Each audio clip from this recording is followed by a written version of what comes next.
लेकर चंदा की रोशनी से हम, सूरज की लाली लेकर चंदा की रोशनी से हम, फूलों की कलियां लेकर बागों की बहारों से हम, फूलों की कलियां लेकर बागों की बहारों से हम, गुरुवर का करते स्वागत है कि तन मन से बंधन है। गुरुवर का करते स्वागत है कि तन मन से वंदन है। गुरुवर का करते स्वागत है कि तन मन से बंधन है।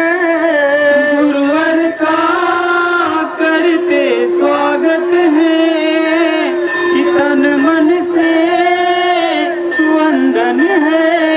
इस मंगल पावन बेला में हम धन्य हैं आप पधारे। इस मंगल हाथ में गुरु हमारे साथ में, बुरे वक्त में कौन बचेंगे, जो नित सुमिरन भजन करेंगे। जय गुरुदेव। जय गुरुदेव।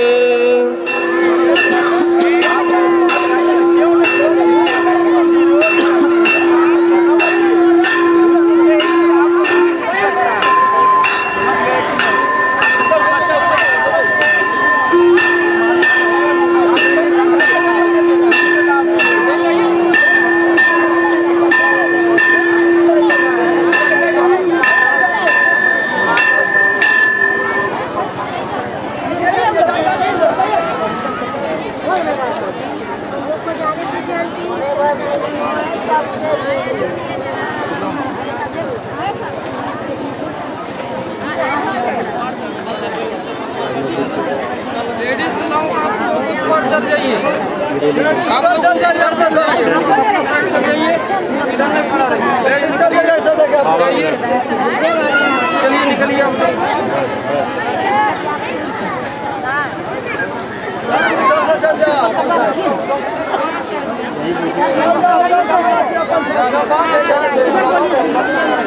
मामा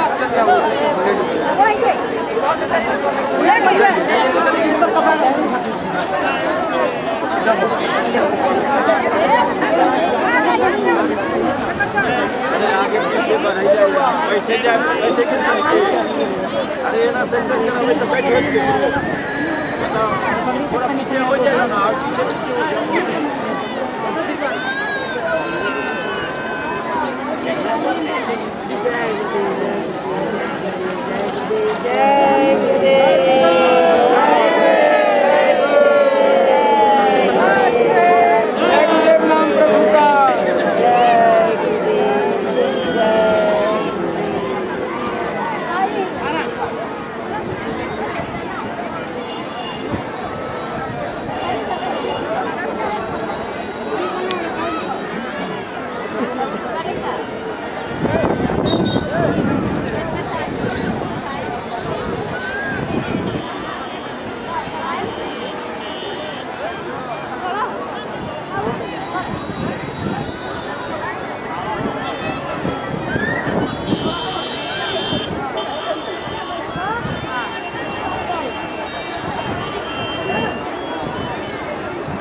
बैठ जाइए, बैठो बाबू, बैठो, बैठिए, बैठो, चलो बाबू इधर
ठीक है भाई। चलो चलो जल्दी चलो। प्रेमियों, आज सत्संग का आखिरी दिन, इसलिए एक वचन वाणी को बड़ी सावधानी के साथ सुनो। ये संत महापुरुषों की वचन वाणी, ये फकीरों के पैगाम कलाम जो समय से जारी किए गए, जीवों को लाभ देने के लिए, जीवों को मुसीबत आपत्तियों से बचाने के लिए, ये संतों फकीरों के परमार्थी वचन जब आप सुनोगे तो आपकी समझ में आएगा कि सत्य क्या है और झूठ क्या है, असल क्या, नकल क्या,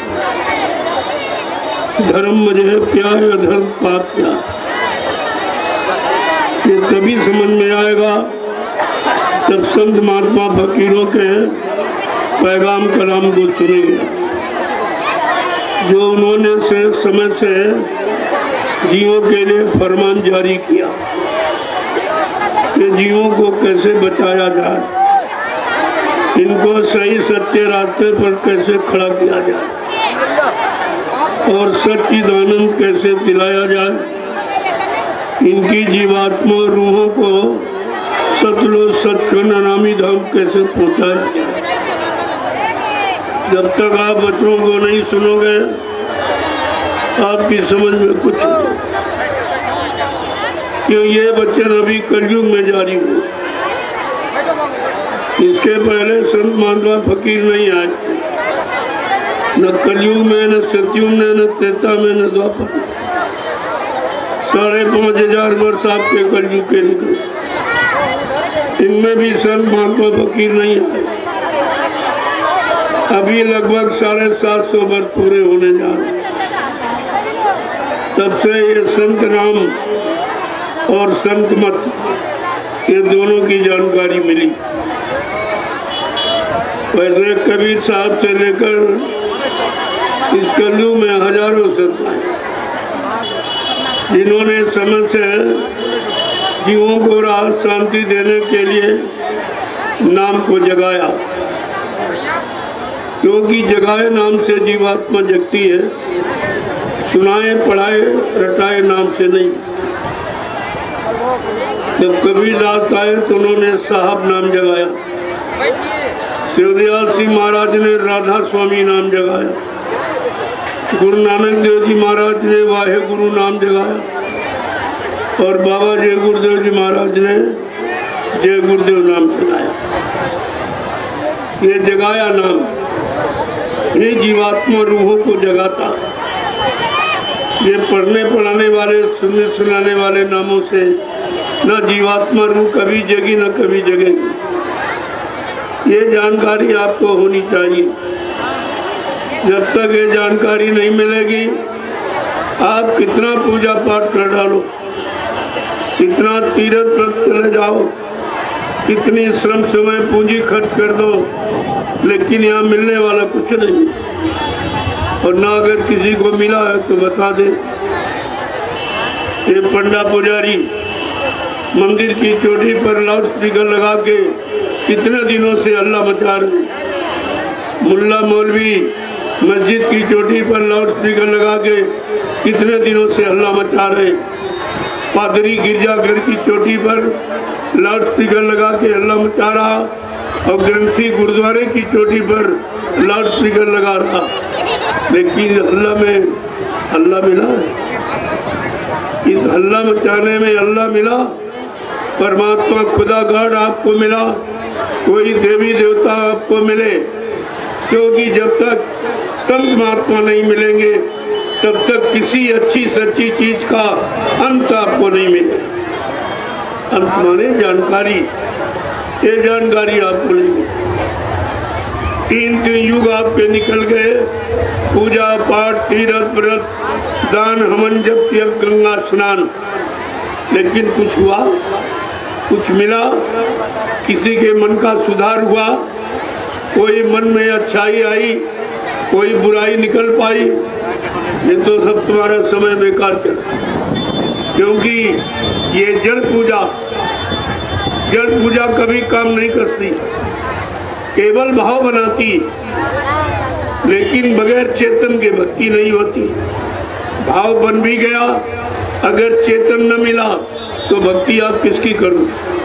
भक्ति माने आदेश पालन, हुक्म का पालन, वचनों पर चलना, वचनों को मानना, उसके अनुसार अपने जीवन को चलाना। ये सब काम आपका कब होगा? जब वक्ते मुर्शिद समय के संत सद्गुरु मिलेंगे। आए थे चले गए, उनके नाम रटने से आपका काम नहीं होता, क्योंकि आपको अपने समय का जानकार चाहिए, अपने समय का मास्टर, अपने समय का आचार्य गुरु, यानी अपने समय का डॉक्टर ही तुम्हारी मदद करेगा। आए थे बहुत अच्छे, लेकिन वो चले गए, उनसे तुम्हारे शरीर का काम नहीं। ये बात हमेशा ध्यान में रखनी चाहिए। लेकिन यहाँ सब टेकी बन, टेका टेकी, इसमें काम बिगड़, किसी का काम नहीं हुआ। न जीवात्मा रूह जगी और न परमात्मा खुदा का दीदार हुआ, तो इसका मतलब है कि हमारा समय व्यर्थ में चला गया। और आज तक आपने इस पर कोई विचार नहीं किया। किसी संत महापुरुष के करीब जाते, फकीरों के कदमों में कदम पोशी करते और उनके खिदमत करते और उनसे पूछते कि खुदा का दीदार कैसे हो, परमात्मा का मिलन कैसे हो, गाढ़ से कैसे मिले, सच्चा सद्गुरु कहाँ मिलेगा। ये सब जानकारी आपको जानकारों से मिलती, लेकिन आपने तो तलाश की नहीं। जबकि आपको बताया गया गुरु कोई खोज करो भाई, बिन गुर्राह कोई नहीं पाए। ऐसे समय के सच्चे सद्गुरु की खोज। प्रेमियों, सद्गुरु है, गुरु बहुत तेरे। संसार में गुरु बहुत है, लेकिन सद्गुरु समय का एक ही होता है। ये भी जानकारी आपको नहीं बताई गई कि सद्गुरु क्या है, सद्गुरु कौन है, ये नाम क्यों आया, ये काम क्या करेंगे, कितना मतलब यानी जीवों की संभाल करेंगे। ये तो जानकारी आपको देने के लिए आए। जब उनके करीब जाओगे, उनके वचनों को सुनोगे और प्रेम प्यार मोहब्बत सेवा दया सदाचार परमात्मा की याद करके अपने मन मस्तिष्क में माँ बहन बेटी बहू की परख पहचान रखोगे, ऐसा मन शुद्ध हो जाएगा, पाक साफ निर्मल, तभी कुछ काम आपका हो सकता है। गोस्वामी जी महाराज ने जो गृह संत थे, ये कथावाचक विद्वान नहीं, गृह संत पहुंचे हुए, जिन्होंने अपनी जीवात्मा को जगाकर गुरु की कृपा से परमात्मा से मिला दिया। ये गुरु की कृपा। नरहरिदास इनको गुरु मिल गए, उन्होंने रास्ता, नाम का रास्ता दे दिया, वो नाम की कमाई में लग गए और धीरे धीरे धीरे उनका ये सब काम। जब उनका काम हो गया, उनकी आत्मा रूह जग गई, खुदा का परमात्मा का दीदार दर्शन कर लिया, तब उन्होंने चाहा कि चलो जीवों के लिए कोई न कोई रास्ता खोल दिया। ये संतों की दया है, उनकी कृपा मेहरबानी, जो जीवों के लिए उन्होंने ऐसा सच्चा और सरल रास्ता खोल दिया जो यहाँ किसी ने बताया। ये जानकारी किसी ने, सही सच्ची जानकारी देने के लिए गोस्वामी जी महाराज को रामचरितमानस की रचना करनी। वो कोई पढ़ने पढ़ाने रटने रटाने कोई मनोरंजन का उसमें विषय नहीं है। उसमें आत्मा जगेगी, परमात्मा से मिलेगी और आत्मा अपने सच्चे घर मंडल मुकाम कैसे पहुंचे। उन्होंने सब खोलकर उत्तरकांड में सारे प्रश्नों का उत्तर उसमें लिख दिया और सारी समस्याओं का समाधान। लेकिन उत्तरकांड आप पढ़ते ही नहीं हो, कभी आपके पास कोई प्रश्न का उत्तर नहीं, किसी समस्या का समाधान नहीं है। इसीलिए आप पछताते हो, परेशान होते हो, क्योंकि आपने संतों फकीरों की बात को न सुना, न समझा, न माना, न अपने जीवन में उतारा, न जीवन का कोई सुख, शांति, आनंद आपको मिला। तो गोस्वामी जी महाराज ने जब उनको नरहरि दास मिल गए, गृहस्थ आश्रम में रहते थे पत्नी बाल बच्चों के साथ। ऐसा नहीं है, गृहस्थ आश्रम का किसी ने विरोध नहीं। कोई संत महात्मा फकीर आया, गृहस्थ आश्रम में आए और गृहस्थ आश्रम में रहकर उन्होंने गुरु की कृपा दया से प्रभु की प्राप्ति कर ली। जब उनको परमात्मा प्रभु खुदा मिल गया तो सोचा चलो अनजान जीवों को भी ये रास्ता बता दिया जाए, यही उनकी दया। और उन्होंने ये रास्ता खोला नाम का। किसी को नामदान कहते हैं, पहले युग में इसको मंत्र, गुरु मंत्र और दीक्षा कहते, लेकिन आज कल युग में सीधा नामदान, यानी नाम का दान देंगे, नाम सुनाकर दान नहीं लेंगे। अन्य युगों में जो नाम सुनाते थे वो दान दक्षिणा, रुपया, पैसा और जमीन जायदाद, राजपाट सब ले लेते। लेकिन आज कल युग में समर्थ सदगुरु ने भिखारी का काम लेने का काम न किया, न अपने प्रेमियों को सिखाया। उन्होंने सच्चा काम, सच्ची जीवात्मा को सच्ची आनंद दिलाने वाला रास्ता बताया और सतलोक सचखंड अनामी धाम पहुँचाने वाली युक्ति बताई। ये दोनों चीजें आपके लिए, लेकिन आपने उनको पहचाना ही नहीं, न माना, न जाना, न पहचाना। इतने भूल भरम में आप रह गए। समृद्ध माली भूमंडल पर आया और सबको सही रास्ता एकदम खुले आम बताया।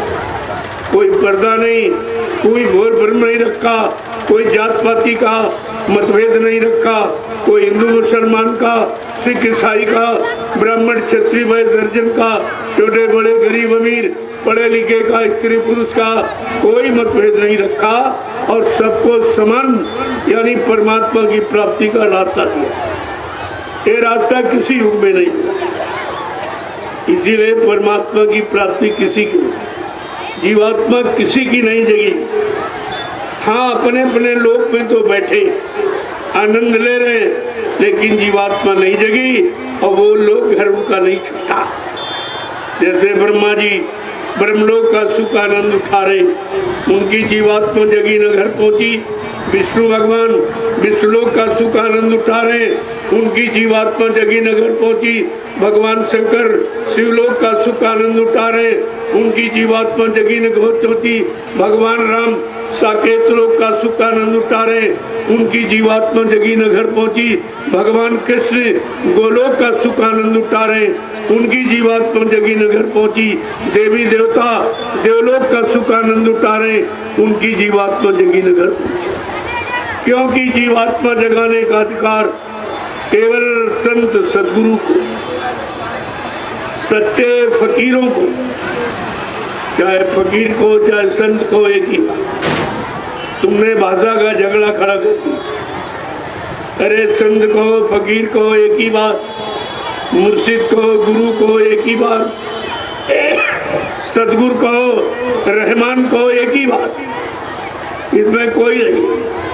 और खुदा को भगवान को एक ही बात। ये मतभेद आपने खड़ा किया। खुदा परमात्मा ने न कोई जाति बनाई, न कोई मजहब धर्म बनाया, न कोई फिरका बनाया, न छोटा बड़ा गरीब अमीर बनाया, न हिंदू मुसलमान सिख ईसाई बनाया। उसने केवल एक इंसानी शकल बनाई। उस इंसानी शकल को तुम अपनी मानसिकता से, चाहे हिंदू कह लो, चाहे मुसलमान कह लो, सिख ईसाई कह लो, ये तुम्हारी मानसिकता। परमात्मा खुदा की तरफ से कोई मतभेद नहीं, और तुमने मतभेद किया, तुम्हें लड़ाई झगड़ा कर। अगर परमात्मा खुदा की तरफ से एक इंसानी जात, एक मानव जात, एक इंसानी धर्म, एक मानव मजहब अगर आप समझते होते तो फिर आपस में कोई झगड़ा। हम सब एक ही मालिक की संतान है और उसने एक ही रूह एक ही जीवात्मा हमारे सबके मनुष्य मंदिर में बैठा दी। अलग अलग नहीं, जितने शरीर बनाए उसने 4 खान 84 लाख ये जिस्म शरीर, और उसमें सब में उसने इन शरीरों को चेतन का रूप देने के लिए उसने चेतन जीवात्मा और रूह को बैठाला। ये रूह चेतन यही तो हमारे शरीर की असली शक्ति है, असली ताकत है। लेकिन हम यही नहीं समझ पाए कि हमारा शरीर किससे चलता। कोई कह रहा रोटी सब्जी दाल चावल, और हम कहते नहीं जीवात्मा रूह से। जिस शरीर से आप जीवात्मा रूह को निकाल दो वही शरीर 1 मिनट में भी मुर्दा हो जाए, 1 सेकंड नहीं लगेगा मुर्दा हो जाए।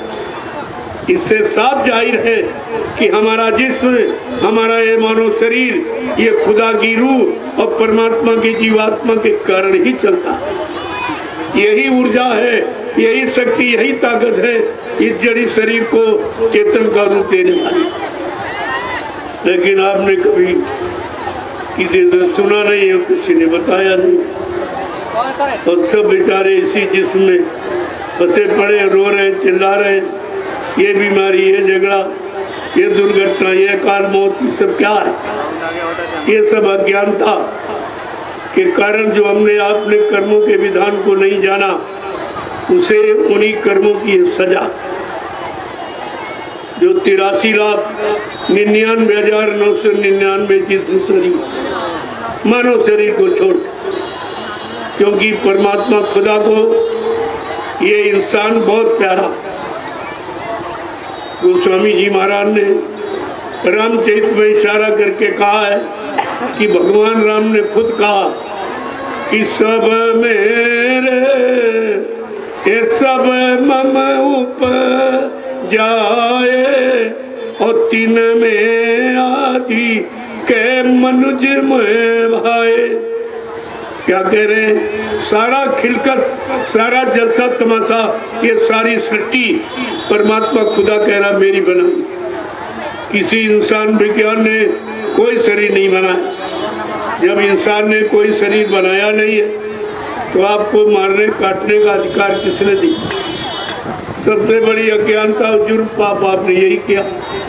तुमने कोई मुर्गा बनाया नहीं, बकरा बकरी बनाए नहीं, मछली आपने बनाई नहीं, अंडा आपने बनाया नहीं। तो ये खत्म करना, इनको काट पीट देना, इनको मार देना, ये अधिकार आपको किसने दिया? जब ये परमात्मा की खिलकत है, परमात्मा का जलसा तमाशा है, तो फिर आपको मारने का अधिकार किसने दिया? न गीता कह रही, न रामायण, न कुरान, न बाइबिल, न गुरु ग्रंथ साहब, न 4 वेद, 6, 7, 18 पुराण, 19 उपनिषद और 36 रचाएं जिनमें धर्म मजहब की चर्चा है, इनमें तो कोई ऐसी सलाह नहीं दी। फिर आपने किससे पूछकर और किसकी मानकर आपने ये अनैतिक कहा? ये तो खुदा के बनाए। किसी की बनाई कोई चीज खराब की जाए, बनाना वाला खुश होगा कि नाराज होगा? जैसे तुम्हारा परिवार, तुम्हारे परिवार में पत्नी, बाल बच्चे, भाई बहन बिरादर है, अगर इनको कोई मारे, काटे, सताए, अपमानित करे, आपको कैसा लगेगा? इतनी भी बात नहीं समझ पाए। जब तुमको खराब लगेगा, तुमको अच्छा नहीं लगेगा, ये खुदा का परिवार है, ये परमात्मा का है, तब ये जितने जीव और ये सब जीव आपकी रक्षा के लिए, आपकी सेवा काम आने वाले। जैसे बकरी, जब बच्चा पैदा होता है तो लोग कहते हैं बकरी का दूध, माँ का दूध नहीं, बकरी का। और जब तक बकरी जिंदा रहती आपको दूध पिलाती, यानी माँ का रोल अदा करती। जब तक जिंदा रहती आपको दूध पिलाती, माँ का रोल अदा करती तुम्हारे साथ। लेकिन तुम्हारा बकरी के साथ के व्यवहार, जरा अपने मानवीय व्यवहार पर दृष्टि डालिए। और ये मुर्गा ठीक 4 बजे आवाज देता। तुम्हारी विज्ञान की बनाई घड़ी फेल हो सकती, बंद हो सकती, लेकिन कुदरत की बनाई ये घड़ी मुर्गा ठीक 4 बजे आवाज देता है, मुसलमानों जाग जाओ, खुदा की इबादत का समय हो गया। ऐ हिंदुओं जागो, देवी देवता की पूजा और परमात्मा के भजन का समय हो गया। कितने अच्छे नेक भले काम के लिए ये पुकार लगाता है, गोहराता है, आपको जगाता है, लेकिन तुम्हारा मुर्गे के साथ आज क्या व्यवहार है? तुम जरा अपने मानवीय व्यवहार पर दृष्टि डालिए, तुम कितने नीचे चले गए। मछली के बारे में पूर्वज कहते थे कि जब कोई काम करने चलो तो दही मछली का नाम ले लो तो काम शुद्ध हो जाए। इतने बड़े अच्छे काम को बनाने वाले ये सब, और तुमने इन्हीं के साथ अनैतिक कार्य किया, इन्हीं को मारा, काटा, सताया। जो तुम्हारे काम आए उन्हीं को तुमने मारा। इन्होंने तुम्हारा क्या नुकसान किया है? जरा ये भी तो बताओ। ये खुदा के दरबार में, परमात्मा के दरबार में जब तुम्हारी जीवात्मा, तुम्हारी रूह जाएगी तो वहाँ पर वो बैठे हुए वो पूछेगा, खुदा पूछेगा, ऐ इंसान, मैंने तुम्हारे वास्ते पीर, पैगंबर, औलिया, मुर्शिद, कामिल, फकीर, साधु, संत, महात्माओं को भेजा अच्छे काम के लिए, अच्छा काम करने के लिए, तुम्हारे में रहम और दया पैदा करने के लिए, हक और ईमान यानी हलाल की कमाई खाने के लिए, इस सब बताने के लिए मैंने पीर, पैगंबर, औलिया, मुर्शिद, कामिल, फकीर, साधु, संत, महात्माओं को भेजा और तुमने एक भी बात नहीं मानी। तो कहेगा अब तुम्हारी यह नहीं सुनी जाएगी। तुम्हारी रूह, तुम्हारी जीवात्मा उस समय खुदा के दरबार में, परमात्मा के दरबार में क्या जवाब दूँ? क्योंकि उसके पास तुम्हारे कर्मों की वही हर दिन, हर घड़ी, किस तारीख में, किस दिन, कितने बजकर कितने मिनट पर आपने किसकी हत्या की और किसको मारा और सताया और किसको अपमानित किया और किसको लूटा और ठगा और झूठ और छल कपट, बेईमानी, धोखाधड़ी आपने की, व्यभिचार और कुपचार किया और कितने जीवों की हिंसा, हत्या। पूरी तुम्हारे कर्मों की वही खोलकर पड़ेगा तुम्हारे साथ। उस समय आप क्या करो? तुम्हारी रूह क्या जवाब देगी? कहा गया, रूह तेरे वास्ते मैंने फकीरों को भेजा था, तूने उनकी एक भी बात नहीं मानी, सुनी। अब तेरी यहाँ कोई नहीं सुनेगा, कोई नहीं मानेगा।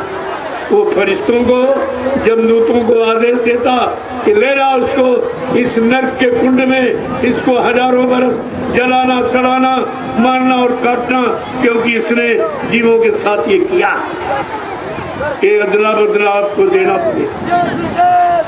जब भगवान कृष्ण को, ऐ इंसान, जिनको तुमने भगवान माना, भगवान कृष्ण को भी जब मानव शरीर में आए और जो भी उनसे अच्छा बुरा कर्म हुआ उसका बदला उन्हें भी चुकाना पड़ा।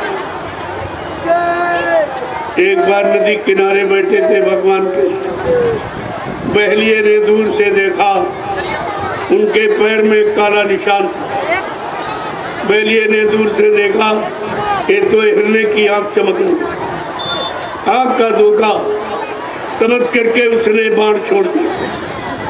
उस बाण ने कृष्ण के पैर को एकदम छंदी कर, कृष्ण बड़ी जोर से रो पड़े, चिल्ला। बहलिये ने समझा शिकार हो गया, दौड़ के आया, देखा तो कृष्ण भगवान चिल्ला। उसने कहा, भगवान क्षमा कर दीजिए, ये अपराध धोखे से हो गए। कृष्ण भगवान ने कहा, नहीं, कोई धोखा नहीं। मैंने रामावतार में, तुम बाली थे, मैंने पेड़ के आड़ से धोखा देके बाण से तुमको मारा था। आज वो धोखा देने वाला और मारने वाला हमारा तुम्हारा कर्म कर्जा पूरा। प्रेमियों, जब दूसरे जन्म का दूसरे जन्म में भोगना पड़ता, तुम तो इसी जन्म में कितना अपराध कर रहे हो, कितनों की हिंसा और हत्या कर रहे हो, कितने गुनाह कर रहे हो। तो ये बताओ, तुमको कितने जन्म अभी लेने पड़ेंगे इन गुनाहों की सजा पाने की? क्या आपने बैठकर कभी सोचा है? मुसलमानों ने क्या कुरान शरीफ को तहे दिल से पढ़ा है? उनके जवान मुबारक बच्चों को अख्तियार किया है? हदीस क्या कह रही, जो हुजूर पैगंबर मोहम्मद साहब ने अपना एक अनुभव का जो ग्रंथ लिखा है, हदीस पुस्तक, उसमें उन्होंने स्पष्ट कहा, हर हम मन फिर बर्दे रहम तुमुर रहमान, है परवरदिगार आलम अल्लाह ताला खुदा हम सब पर मेहरबान हो। तुम खुदा से अपने लिए मेहरबानी मांगते हो और तुमने खुदा के बनाए जीवों पर कितनी मेहरबानी की, कितनी दया आपने की, कितना रहम किया। इसीलिए खुदा ने अपना एक नाम रहमान रखा। तुम मेरे जीवों पर, बनाए जीवों पर अगर तू रहम करेगा, मैं रहमान बनकर तेरे पर रहम कर दूंगा। ये सब लिखा पड़ी आपके घरों में, आपके मजहबी किताबों में, धार्मिक ग्रंथों में, ये सब लिखा पड़ी रहती। लेकिन तुमने कभी पढ़ा इसको? पढ़कर आपने कभी विचार किया? कुछ आपने नहीं किया। आप देश की, समाज की, मानव इंसान की हालत देख रहे हो कैसी? सब रो रहे, सब, हिंदू भी रो रहा, मुसलमान भी रो रहा, सिख, ईसाई, ब्राह्मण, क्षत्रिय, वैश्य, सर्जन, गरीब, अमीर, पढ़े लिखे, अनपढ़, स्त्री, पुरुष, राजा, रैयत, सब रो रहे, सबको रोना पड़ रहा। ये हिंसा और हत्या, ये तुम्हारे रोने का कारण अभी क्या है? बड़े बड़े आंसू आपको गिराने पड़ेंगे अगर तुमने संत महात्मा फकीरों के वचनों को ना माना, तो आपको बड़े बड़े आंसू गिराने पड़ेंगे। वो आंसू कोई पोंछने वाला या नहीं। इसीलिए कुदरत आपसे सख्त नाराज होगी। जो आपने मार काट, हिंसा, चोरी, कत्लेआम, व्यभिचार, कुत्यार, झूठ, छल, कपट, बेईमानी, धोखाधड़ी, इस मनुष्य मंदिर, जिस्मानी मस्जिद जिसमें खुदा की रूह बैठी, परमात्मा की आत्मा बैठी, इन्हीं शरीरों में आपने मुर्दा यानी मांस पशु पक्षियों का डाला रूह के सामने।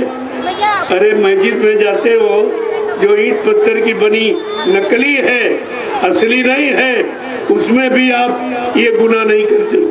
न कोई मांस खाता, न कोई शराब पीता, न व्यभिचार कोपचार, न कोई झूठ बोलता, न किसी की हिंसा करता।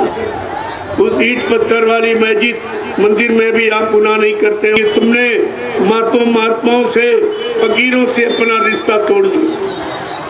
जब आपने रिश्ता नाता, संग सोबत सब आपने छोड़ दी, अब आप उसी की सजा पा रहे हो। रास्ता भटक गए। जो करना चाहिए और तो आपने किया नहीं, जो नहीं करना चाहिए वही कर रहे हो और अब भी नहीं बंद कर रहे। ये भी नहीं देख रहे हो कि तुम 5-5 बार खुदा की इबादत करते हो और एक बार भी खुदा नहीं बोलता, एक बार भी नहीं। कारण क्या? इस कारण का पता लगाया आपने? खुदा की नाराजगी का फकीरों के जरिए आपने पता लगाया।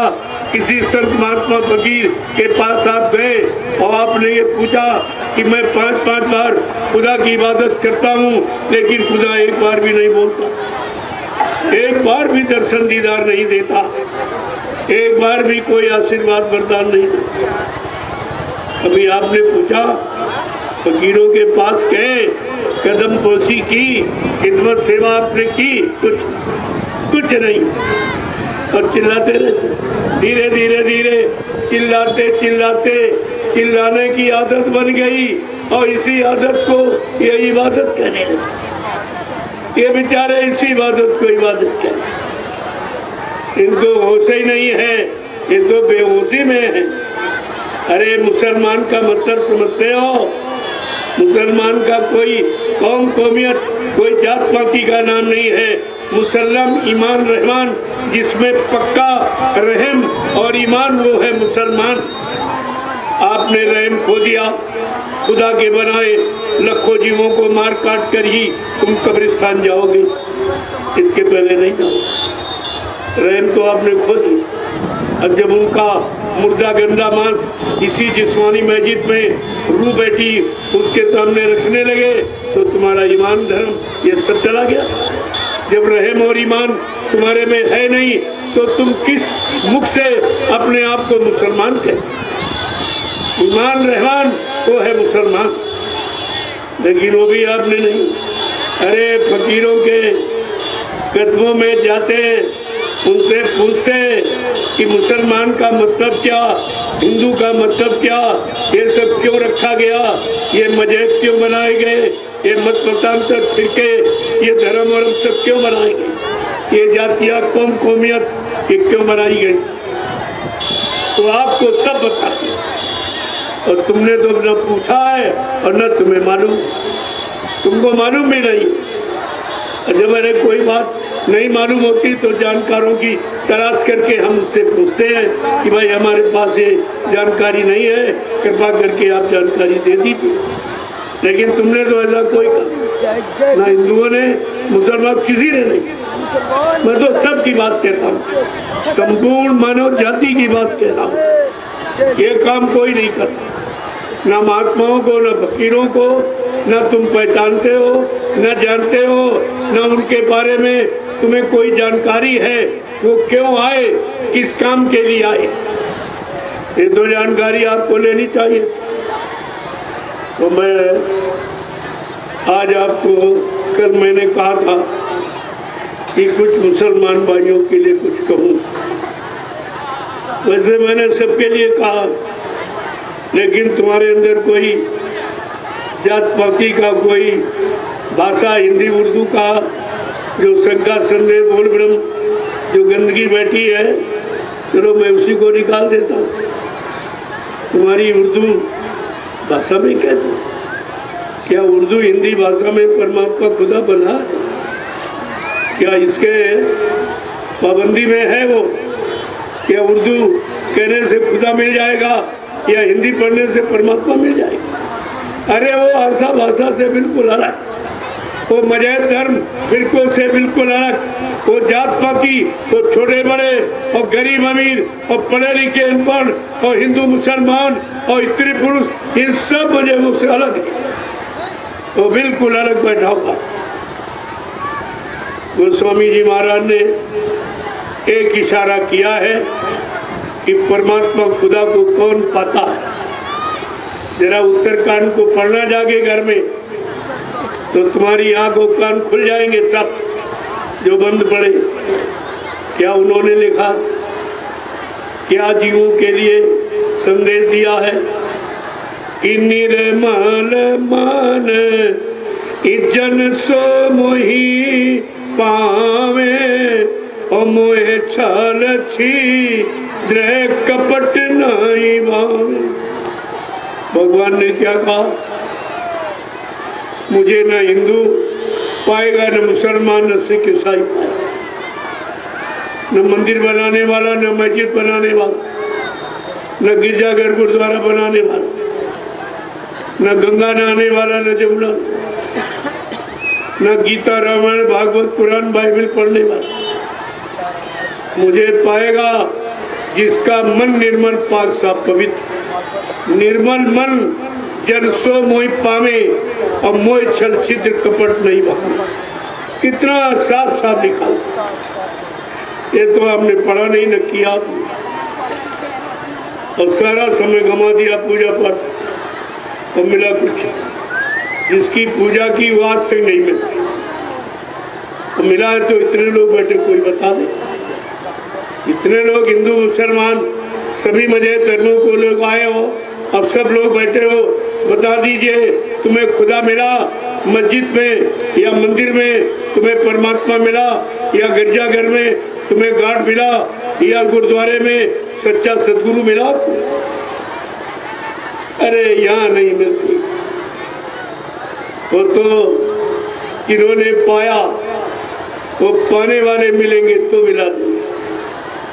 पढ़ने वाला पढ़ा के सुना देगा, गाने वाला गा बजा के बता देगा, लेकिन जिसने पाया है वो मिला देगा, वो प्राप्त करा। हमें उसकी जरूरत है जिसने खुदा को, परमात्मा को पाया हो, देखा हो, उसके दरबार का दरबानी हो, आने जाने वाला हो। ऐसा फकीर, ऐसा संत महात्मा अगर मिल जाएगा वो तुम्हारी रूह जीवात्मा को जगाकर परमात्मा खुदा से मिला भी देगा और घर पहुंचा देगा। वो एक काम आपका करेगा, बाकी एक काम किसी के बस का नहीं। तो आपको तो सोचना चाहिए। और सबने नाम को जगाया। जो नाम जगाया जाता है उसी से जीवात्मा जगती है, रूह जगती है। सुनाए पढ़ाए यानी नाम से नहीं, ये भी आपको ध्यान में रखना चाहिए। अगर ऐसा नहीं तो एक नाम सतयुग में आया जो योगियों ने जगाया था, हरि नाम। जब यही नाम अगर सच्चा था तो त्रेता में राम नाम आने की क्या जरूरत, फिर द्वापर में कृष्ण नाम क्यों आया? ये हर युग का नया नाम नए पुरुष के द्वारा आता है और उसी से यानी प्रचार होता है, जानकारी दी जाती। वो नाम जिस मंडल मुकाम से आता है उस नाम का सुमरन ध्यान करने से या उसके आदेश पर चलने से वो नाम उसी लोक तक पहुंचा सकता है। ये नाम की निजी महिमा। लेकिन हमारी आपकी जीवात्मा तो सत्यलोक की रहने वाली। ये नाम से बीच के लोग से आए। राम नाम साकेत धाम से आया, हरि नाम तृप्ति धाम से आया और कृष्ण नाम गोलोक धाम से आया। देवी देवताओं का देवलोक से आया। जीवात्मा के देश से तो लोक मंडल से तो कोई नाम आया नहीं। तो जब तक जीवात्मा के यहाँ से कोई नाम नहीं आएगा तब तक जीवात्मा रूह को न कोई जगा पाएगा, न खुदा का न परमात्मा का दीदार दर्शन करा पाएगा। ये बात आपको ध्यान में रखनी चाहिए। लेकिन जब संत महात्मा कलयुग में आए तो उन्होंने जीवात्मा को जगाने का काम किया। जैसे अन्य युग में तन मन धन इसके लिए आपको पूजा पाठ और तीर्थ व्रत ये सब कराया गया। इसका भी लाभ ऐसा नहीं, लेकिन शरीर इंद्रियों से करोगे तो शरीर इंद्रियों को लाभ मिलेगा और जीवात्मा रूह से करोगे तो जीवात्मा रूह को लाभ मिलेगा। आपने शरीर जिस्म से किया, पूजा है, पाठ है, तीर्थ है, व्रत है, अमन है, जब तब यज्ञ, गंगा स्नान है, इबादत है, ये सब नमाज अदा, ये तो आपने किया। लेकिन ये जवान से यानी शरीर से तो शरीर को लाभ मिलेगा। तो भी जब पाक साफ रहकर करोगे तो सत्य है। जब शाकाहारी सदाचारी ब्रह्मचारी रहकर जब करोगे तब ये शरीर इंद्रियों से करने का लाभ आपको मिलेगा। नहीं तो उसकी यही कारण तुम ये पूजा पाठ करते रहे, कोई लाभ नहीं। लाभ के जगह हानि, बीमारियां बढ़ गई, परेशानी बढ़ गई, तकलीफें बढ़ गई, सब रो रहे, सब चिल्ला रहे, कोई मतलब यानी सुनने वाला नहीं। दुर्घटनाएं बढ़ गई, अकाल मौत बढ़ गई, चोरी डकैती कत्ल ये बलात्कार सब बढ़ गए, महंगाई बढ़ गई, गरीबी बढ़ गई, बेरोजगारी बढ़ गई, टैक्स बढ़ गए। अरे ये तो तुम्हारी पूजा पाठ ने कुछ काम ही नहीं किया, कोई समस्या का समाधान नहीं किया। तो ऐसी पूजा पाठ करने को लाभ क्या? आप कोई काम करते हो लाभ पाने के लिए। सपोज आप खेती करते हो, अगर धान अनाज पैदा ना हो तो कभी करोगे आप? दुकान व्यापार करते हो, मुनाफा ना हो, कोई दुकान चलाएगा? आप नौकरी मजदूरी करते हो, अगर वेतन और तनख्वाह न मिले तो कोई करेगा? लेकिन ये पूजा पाठ, ये इबादत तुम्हारी कैसी, जिसको रात दिन करते और चिल्लाते, कितना समय गुजर गया, कितने युग बीत गए और अभी तक आपको कुछ नहीं मिला। न सीताराम मिले, न राधे, न शंकर जी मिले, न हनुमान, न कोई देवी देवता। फिर आप ये करते किस लिए? हमारी तो यही समझ में नहीं आया कि जब काम लाभ पाने के लिए किया जाता और इसमें कोई लाभ आज तक नहीं मिला, फिर आप ये करते क्यों? और बंद भी नहीं करते, मिला भी नहीं और बंद भी नहीं। अगर संत महात्मा फकीर मिलते तो आपको लाभ पाने वाला रास्ता बता दो। इस रास्ते पर चलो, जीवात्मा को जगाओ, क्योंकि जिस्म और शरीर ये अमान सामान, ये घर मकान नहीं जाएगा, ये तो सब यही छूट जाए। केवल तुम्हारी रूह जीवात्मा जाएगी उस दरबार में। जब इस मनुष्य मंदिर जिस्मानी मस्जिद से तुम्हारी रूह जीवात्मा निकलेगी और इस काल माया के देश से जब ऊपर जाएगी, इसके ऊपर देवलोक, इसे बहिष्ठ स्वर्ग कहते भाई। वहां पर 33 करोड़ देवी देवता, 9 करोड़ दुर्गा, 10 करोड़ शंभु आज भी बैठी। इसके ऊपर ब्रह्मलोक, वहाँ ब्रह्मा जी आज भी, उसके ऊपर विष्णुलोक, वहाँ विष्णु भगवान बैठे, उसके ऊपर शिवलोक, वहाँ शंकर जी बैठे, उसके ऊपर साकेत लोक, वहाँ भगवान राम बैठे, उसके ऊपर गोलोक, वहाँ भगवान कृष्ण। ये सब आज भी है, कहीं चले नहीं गए, लेकिन यहाँ नहीं। ये तो मृत्यु लोक है, यहाँ नहीं। यहाँ संत महात्मा फकीरों को जब आवश्यकता जरूरत पड़ती है तो उन शक्तियों का आवाहन करते हैं, उनको बुलाते हैं, उनका सम्मान करते हैं, उनसे काम लेते हैं, उनका इतिहास बनाते हैं, उनकी पूजा कराते हैं। ये तो बता रहा है इतिहास, लेकिन अपने लोग यहाँ, ये तो मृत्यु लोग। अगर इनसे मिलना चाहते हो तो संत महात्मा फकीरों के कदमों में जाओ, उनकी शरण में जाओ, उनकी खिदमत सेवा करो, उनके आदेश हुक्म का पालन करो, उनके बच्चों को अपने जीवन का आधार बनाकर इस जीवन को चलाओ, निकालो, तो ये वो खुश हो जाएंगे और प्रसन्न हो जाएंगे। तुम्हारी रूह जीवात्मा को नाम से जोड़ देंगे, नाम इसका आधार है। ये नाम रोज शब्द रोज पकड़ा देंगे तो वही पकड़ कर रूह और जीवात्मा अपने घर की तरफ चली जाएगी। ये तब जाएगी, ऐसे जाएगी। ये सब आपको ध्यान में रखना चाहिए। आपने प्रेमियों कुछ नहीं किया। एक अवसर मौका मिला फकीरों का दीदार दर्शन का, वो भी आप नहीं कर पाए, उसको भी नहीं रख पाए, न उनको जान पाए, मान पाए, पहचान पाए। अब उन्होंने जबकि जैसी पहचान दी है, वक्ते मुर्शिद, समय के सदगुरु, समय के मसीहा बाबा जय गुरुदेव जी महाराज ने जो परिचय दिया है, पहचान दी है, इस धरती पर जितने फकीर महात्माएं, ऐसी पहचान खुलकर किसी ने नहीं। घूम घूम कर सारे हिंदुस्तान में, तो हिंदुस्तान का कोई प्रांत, कोई जिला, तहसील, ब्लॉक, शहर, कस्बा, गली, गांव कूचा छोड़ा नहीं। और हिंदू, मुसलमान, सिख, ईसाइयों सब, और सबकी भाषा में अपने आने की सूचना और खुदा का खुदाई पैगाम और परमात्मा का सच्चा संदेश, जो खुदा का खुदाई पैगाम रूहों के वास्ते आया और मतलब यानी परमात्मा का संदेश आत्माओं के लिए आया, वो सब खोल के कहा, लेकिन किसी ने नहीं माना, न माना, न जाना, न पहचाना। आज आप इसीलिए मुसीबत में चले गए। अगर संत महात्मा फकीरों की बात मान लेते तो मुसीबत, आपत्ति, ये बीमारी, महामारी, ये लड़ाई झगड़ा, ये दैवीय प्रकोप, ये दुर्घटनाएं और अकाल मौत का ये समय आपको देखने को नहीं मिलता। आप इससे बच, लेकिन आपने कुछ नहीं किया। अब रोते हो, चिल्लाते हो, फिर भी नहीं मानते। अरे कहा भाई ठीक, चलो आप कमजोर हो गए हो, नहीं जान पाए, समझ पाए, तो धर्मात्मा महात्मा कोई फकीर तो आप बन नहीं पाओगे।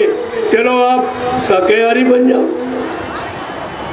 शाकाहारी बन जाओ, इसमें कौन सी आप। ये शाकाहारी सबका जन्म सिद्ध अधिकार है। बच्चा चाहे हिंदू घर में पैदा हो, चाहे मुसलमान घर में या किसी कौम जाति में पैदा हो, पैदा होने के वक्त हर माँ ने अपने बच्चे को अपना दूध पिलाया, न अंडा खिलाया, न मुर्गा खिलाया, न बकरा मछली खिलाई, न दारू पिलाई, न गांजा भांग अफीम पिलाया।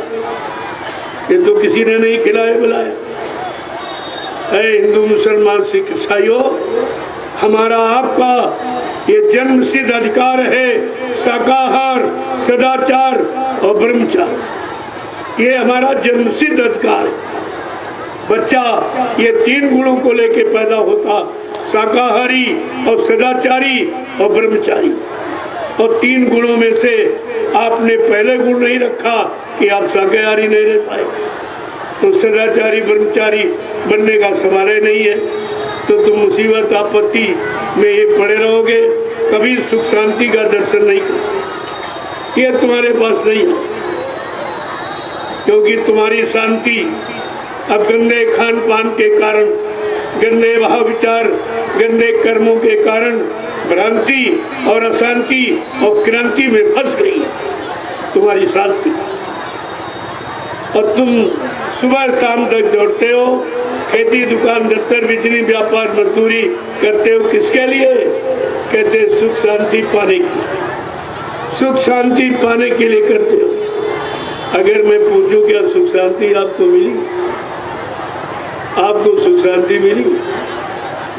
सब रो रहे, सब चिल्ला रहे, गरीब भी परेशान, अमीर भी परेशान। चलो गरीब गरीबी के कारण परेशान, लेकिन अमीर क्यों परेशान? अमीर गरीब से ज्यादा परेशान, क्योंकि व्यवस्था खराब।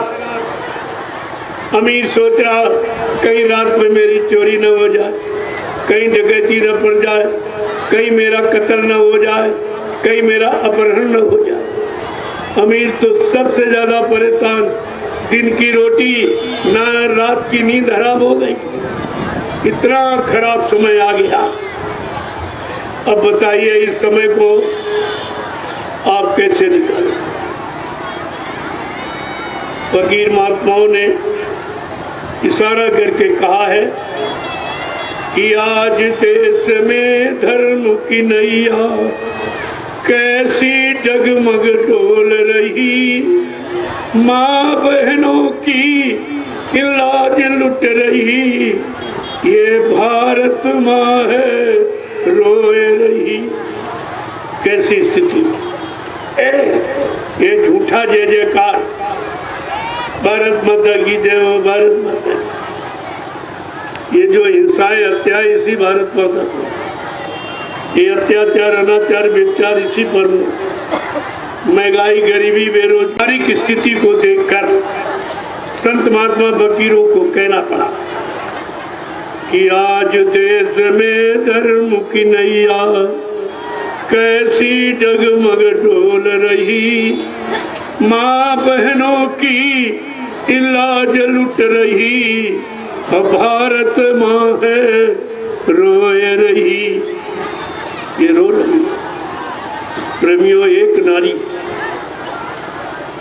को सताया गया, अपहरण किया गया, तो राम रावण संग्राम हो गया और करोड़ों लोग मारे गए। एक नारी द्वापर में द्रौपदी को नंगा किया जाने का प्रयास किया गया, अरबों खरबों जाने के लिए। ये नारी के अपमान का उदाहरण है, क्योंकि नारी सृष्टि के केंद्र बिंदु है। नारी हमारी माँ है, जिससे हम सबका जन्म हुआ। अगर वो न होती, हम आप यहाँ नहीं होते, हम यहाँ नहीं आते, कोई सुख शांति किसी तरह का कोई माहौल वातावरण हमारे हाथ के लिए नहीं बन पाता। जब एक नारी को सताया गया, अपहरण किया, तो महाभारत राम रावण संग्राम हो गया। आज कितनी बेटियों का अपहरण हो रहा। कभी आपने मन मस्तिष्क से सोचा है आज कलयुग का कितना भारी राम रावण संग्राम होगा और कितने करोड़ मारे जाएंगे? द्वापर में एक नारी द्रौपदी को नंगा किया जाने का प्रयास, कितना भारी महाभारत हुआ और अरबों खरबों मारे गए। आज कितनी बहुबेटियों को सरेआम नंगा किया जा रहा। कभी आपने बैठकर अपने मन मस्ती से सोचा आज समय का कितना बड़ा महाभारत होगा और कितने करोड़ जीव मारे जाएंगे? ये सब होगा, यही कलयुग है। और इसी को बाबा जय गुरुदेव जी महाराज ने कहा कि कलयुग जाएगा और सतयुग आएगा। अब ये खराब समय कैसे जाएगा? किसी इंसान की बस की बात है? तुम्हारे में गंदी आदत कोई पड़ जाती है तो आप उसको नहीं छोड़ पाते हो, उसको नहीं बदल पाते हो। और बाबा जी तो युग बदलने की बात कर रहे हैं। यहाँ रीत परिवर्तन कोई नहीं कर सकता। और जब ऋतु परिवर्तन होता तो हम सब लोग अक्सर बीमार हो जाते, सर्दी जुकाम बुखार, कहते सीजन बदल रहा। जब ऋतु परिवर्तन बर्दाश्त नहीं होता तो बाबा जय गुरुदेव जी महाराज का युग परिवर्तन आप कैसे बर्दाश्त करो? उस युग परिवर्तन को बर्दाश्त करने के लिए आप सबसे प्रार्थना की जा रही कि आप शाकाहारी हो जाइए, शाकाहारी सदाचारी हो जाइए, आपका बचाव हो जाए। नहीं तो ये गांव देख रहे, ये शहर कस्बे वीरान हो जाए, इन मकानों में कोई रहने वाला नहीं मिलेगा। आज एक एक इंच जमीन पर आप झगड़ा करते हो क्योंकि आपको अपना भविष्य नहीं मालूम कि आगे क्या होने जा रहा।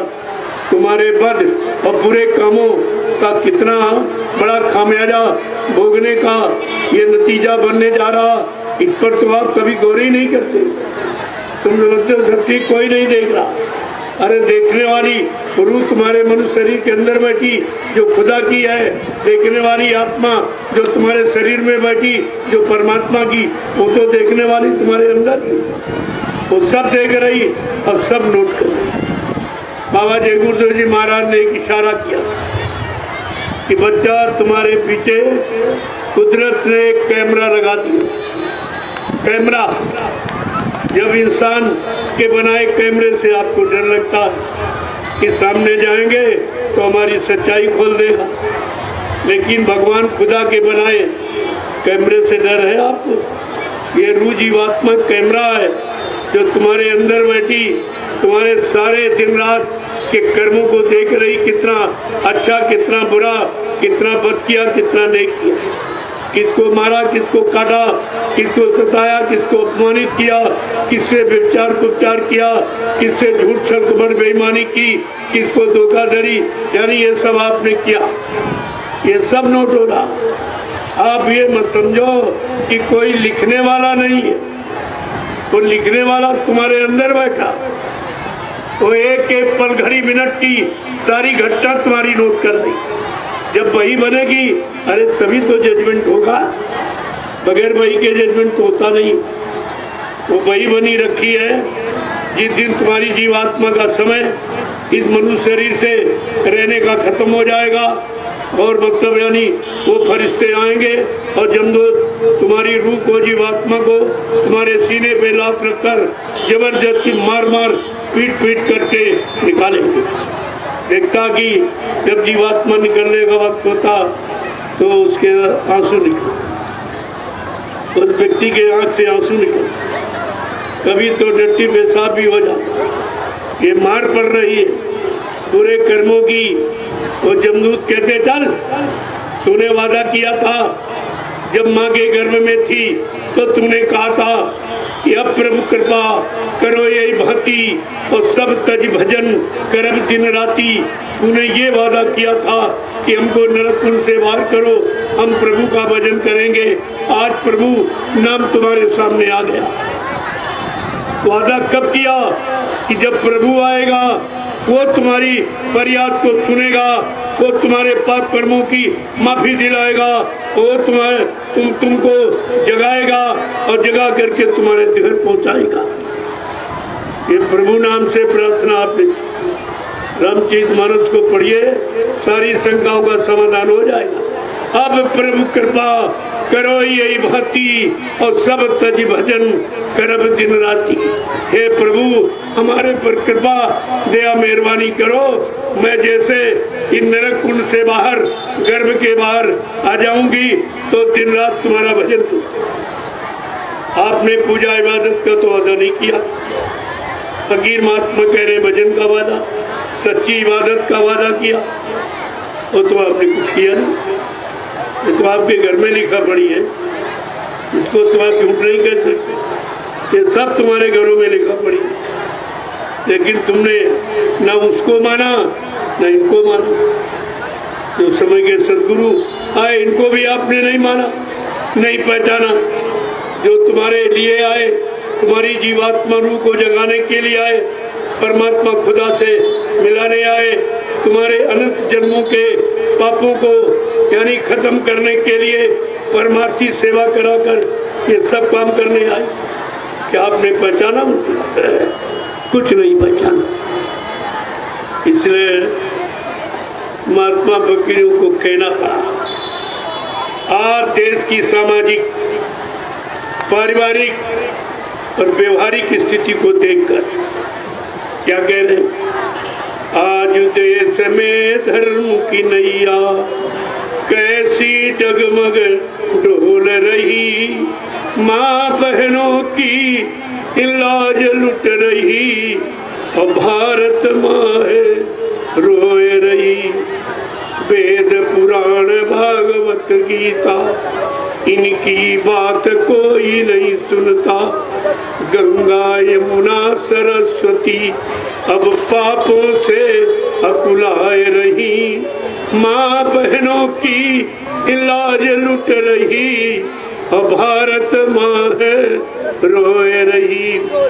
आज देश में धर्म की नैया कैसी डगमग डोल रही, माँ बहनों की यहाँ लाज लुट रही, और भारत माँ है रोए रही। कोई इन ग्रंथों को पढ़ता? अरे बांचने से धर्म नहीं आएगा। तुमने लाखों बीघे जमीन, मंदिर, मस्जिद, गिरजाघर, गुरुद्वारों में घेर ली, लेकिन धर्म जय आया? अरे जगह घेरने से आया। तुमने मंदिर, मस्जिद, गिरजाघर, गुरुद्वारे बना ले, क्या इन घरों में परमात्मा खुदा गाड कभी सच्चा सदगुरु आया? किसी को मिला है? अरे सब तुमने करके देख लिया, तो फिर भी तुम्हारी समझ में नहीं आया। तुमने करके देखा और मिला कुछ नहीं, न कोई आया, न किसी ने कुछ कहा, न कोई आशीर्वाद दिया, न कोई वरदान। फिर आप ये सब करते थे। आगे क्या कह रहे? आया समय बड़ा बेढंगा, नाच रहा नर होके नंगा, अंडा मुर्गा और शराब में सबकी मती बौराए रही। अंडा मुर्गा और शराब में सबकी मती बौराए रही, माँ बहनों की यहाँ लाज लुट रही, और भारत माँ रोए रही। अब भी जागो जतन कुछ कर लो। महात्मा फकीर क्या कह रहे? अभी वक्त है, गुनाहों से तू तौबा कर ले, फिर न कहना हमने सुना था पैगाम नहीं। कभी तेरे लिए वक्त है फकीर महात्मा, तुझे जगाने के लिए, तेरी रूह जीवात्मा को दोजख नरकों से बचाने के लिए आज भी तेरी यानी तेरे पर दया और रहम कर रही। आया समय बड़ा बेढंगा, नाच रहा नर हो के नंगा, अंडा मुर्गा और शराब में सबकी मती बौराए रही, और माँ बहनों की इलाज लुट रही, ये भारत माँ है रोए रही। अंत में क्या कह रहे? अब भी जागो जतन कुछ कर लो, अब भी जागो जतन कुछ कर लो, 84 का फेर बचा लो। अब भी जागो जतन कुछ कर लो, 84 का फेर बचा लो। मानव जन्म फेर ना मिली है, ये बिरथा पूंजी जाए रही, माँ बहनों की लाज लुट रही, भारत माँ है रोए रही। आज देश में धर्म की नैया कैसी डगमग डोल रही, माँ बहनों की लाज लुट रही, भारत माँ है रोए रही। प्रेम से बोलो जय गुरुदेव। नाम किसका? प्रभु का प्यारा नाम। प्रेमियों, जब खराब समय आता है तब कहीं कोई रास्ता जब दिखाई नहीं देता, अंततो गत्वा इंसान संत महात्मा फकीरों की शरण में आता है कि अब कहीं समाज सुरक्षा हिफाजत कहीं नहीं होगी, कोई बचाने वाला नहीं है, कोई सच्चे रास्ते पर चलाने वाला नहीं है, तब इंसान मजबूर होकर संत महात्माओं की शरण में और वो बचाने का काम करते। क्यों? परमार्थ के कारण साधु धरा शरीर, जो परमार्थ समाज देशित साधु संत महात्मा आते हैं और वो अपना काम करते। और इसीलिए कहा साधु से हो न कारज हानि, साधु संत महात्मा से कभी किसी के काम की हानि नहीं हो सकती, क्योंकि वो अपने लिए नहीं आते, वो सारी जीवात्मा रूहों को दोजख नरकों से बचाने के लिए और मानव इंसान को सत्पथ के रास्ते पर खड़ा करने के लिए और सच्चा आनंद दिलाने के लिए उनका ये काम है। तो लेकिन सब भ्रमित हो, मुसलमानों की किताबों में लिखा है दिल का हुजरा साफ कर आना के जाने के लिए ध्यान गैरों का हटा उसको बिठाने के लिए। वो परवरदिगार आलम ताला खुदा रहमान को अगर इस जिस्मानी मस्जिद में बैठाना चाहता है तो पाक साफ रख, इसे गंदगी से बचा दी, इसे पाक साफ रख। लेकिन किसी मुसलमान ने इन बच्चों को हत्यारे नहीं और साफ गंदगी खा रहे। अरे खुदा ने तुम्हारे वास्ते सब अच्छा अच्छा भोजन बनाया था जो किसी जीव के लिए नहीं बनाया। सीजनल अनाज, सीजनल दालें, सीजनल सब्जियां, फल फूल मेले, दूध मक्खन मलाई घी, इससे अच्छा और कौन सा धरती पर होगी। लेकिन आपने अच्छा छोड़ दिया और वो गंदगी जो अन्य पशुओं जीवों के लिए बनाया गया तुम उनका भोजन छीनने लगे। जब किसी का भोजन छीन लोगे, अगर बच्चे का भोजन घर में छीन लो तो बच्चा घर छोड़ के चला जाएगा, तो घर में नहीं रहेगा।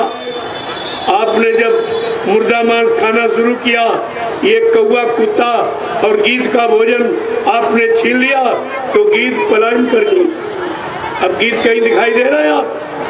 जब उनका भोजन इंसान खाने लगा वो बेचारे कहने लगे अरे हमारे तमाम भाई खाने वाले तैयार हो गए, चलो किसी और देश में चला जाए, तो पलायन कर। ये प्रमाण है आपके सामने।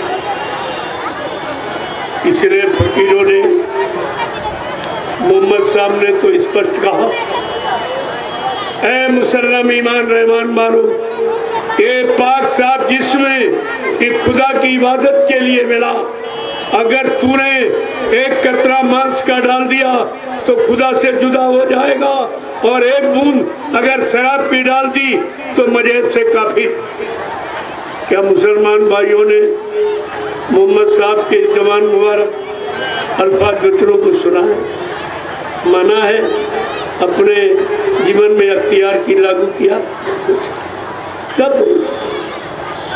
ये तो तुम्हारी लिखा।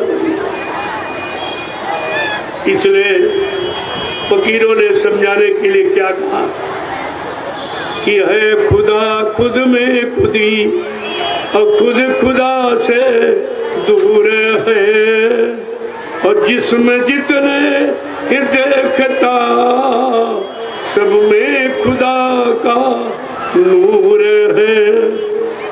क्या कह रहे फकीर? ऐ इंसान, ये जितने जिस्म शरीर खुदा कह रहा सब मेरे हुए बनाए, और मैंने सब में अपनी रूह को बैठाला। ये मेरी रूह के रहने का मकान, ये शरीर तूने मेरी रूह के रहने के मकान को बर्बाद किया, काट दिया, नष्ट कर दिया। कहा तुझे इतनी सजा मिलेगी तो रोए आंसू नहीं आएगा। ये भी आपने नहीं सुना। आगे क्या कह रहे कि रहम और ईमान मिलकर ये मुसलमान जाकी बनी, गर रहम दिल से ही खो गया तू बन गया बेपीर है। क्या कह रही? ऐ मुसलमान, तू कुतीरे, तेरी कोई कौम कौमियत जाती नहीं। फकीरों ने मुसल्लम ईमान रहमान कहा मुसल्लम माने पक्का, जिसमें रहम और ईमान है वो है मुसलमान। सच्चा मुसलमान वही जिसमें रहम और ईमान है। आपका रहम तो खत्म हो गया। कितने खुदा परमात्मा के बनाए जीवों का मारा और काटा और सताया, अपमानित किया, और मतलब उनका मुर्दा गंदा मांस तूने मनुष्य मंदिर और जिस्मानी मस्जिद में रखा, जिसमें खुदा की रूह और परमात्मा की आत्मा बैठी, वहां तूने डाला। ये तेरी सजा कैसे माफ, ये गुनाह पाप तेरा कैसे माफ किया जाए? रूह के सामने डाला है, वो इसी मनुष्य मंदिर में बैठी है। आप ये भी भूल गए साहब, ये भी जानकारी आपने फकीरों से नहीं ली। आगे क्या कह रहे हैं? हर जिस्म जर्रे में खुदा ने, हर जिस्म जर्रे में खुदा ने रूह को दाखिल किया। हर जिस्म जर्रे में खुदा ने रूह को दाखिल किया। जिस जिस्म को तू काटता उसमें खुदा भरपूर है।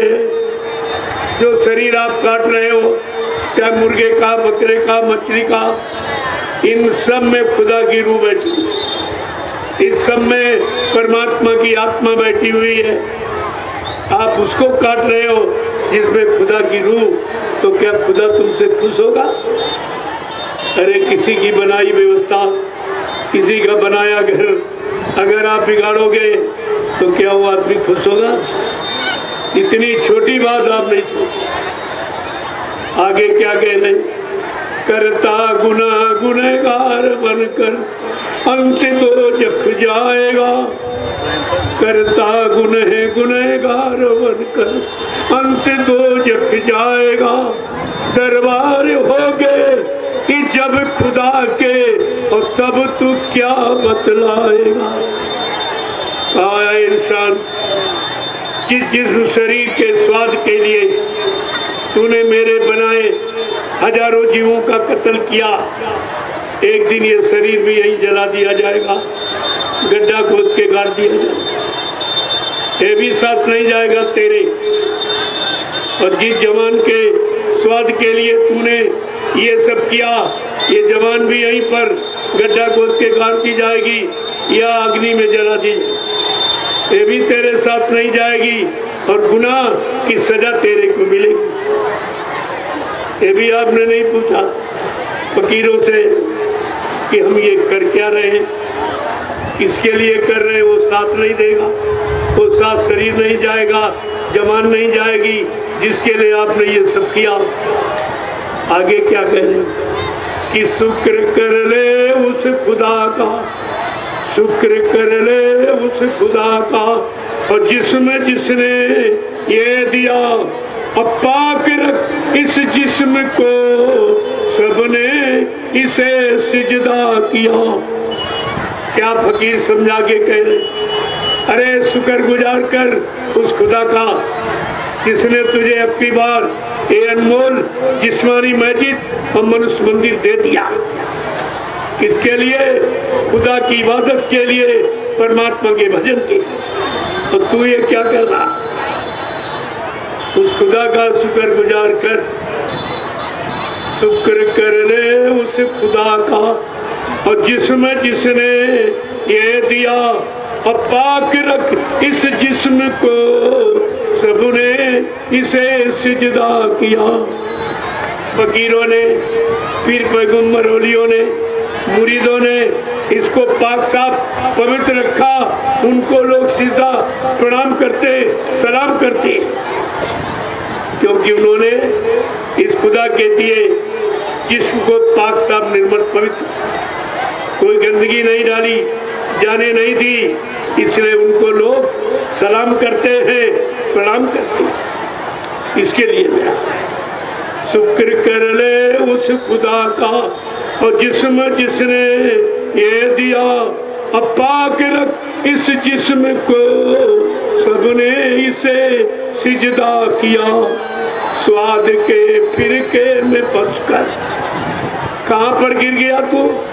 स्वाद के फिरके में फंस कर क्यों बना मगरूर है स्वाद के फिरके में पत कर तू बना मगरूर है खुदा खुद में खुदी और खुद खुदा से दूर है और जिसमें जिसने ये ना देखिए कैसा फकीरों ने सब तरह से आपकी इमदाद, आपका सहयोग, आपकी मदद कि किसी तरह से तुम्हारा जिस्म खराब न होने पावे, बीमारियों में न जाने पावे, गंदे खान पान में न फंसने पावे, गंदे कर्मों में, गंदी संग सोबत में न जाने पावे।